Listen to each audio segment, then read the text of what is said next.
Hey, welcome to Tutorial Lore.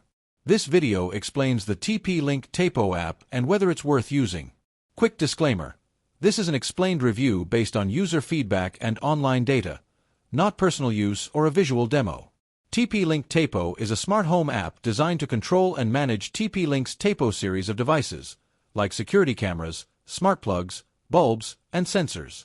The app allows users to remotely monitor camera feeds, schedule smart device routines, and receive real-time alerts on motion or sound detection. It also supports two-way audio, device grouping, and compatibility with Alexa and Google Assistant for voice control. Now let's talk about how it actually performs.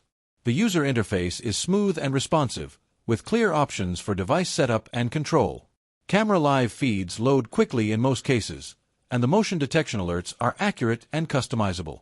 Users especially like the ability to record and store footage on microSD cards or through the cloud with Tapo Care.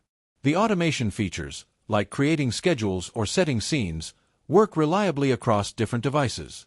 However, a few drawbacks are worth mentioning. Some users report delayed notifications or occasional connectivity drops, especially when switching networks. Cloud storage is optional but paid, and a few users wish more features were available without needing a subscription. There's also limited support for third-party smart ecosystems outside of Google and Alexa. If you've been enjoying this video so far, don't forget to drop a like, it helps a lot. In summary, TP-Link Tapo is a solid app for managing smart devices in one place. It delivers smooth performance, essential security features, and good automation, especially for users invested in the Tapo ecosystem. While there are minor issues, it's still a reliable choice for smart home management. This is not a commercial or paid promotion, but an informational video. For inquiries, contact the email address stated in the description.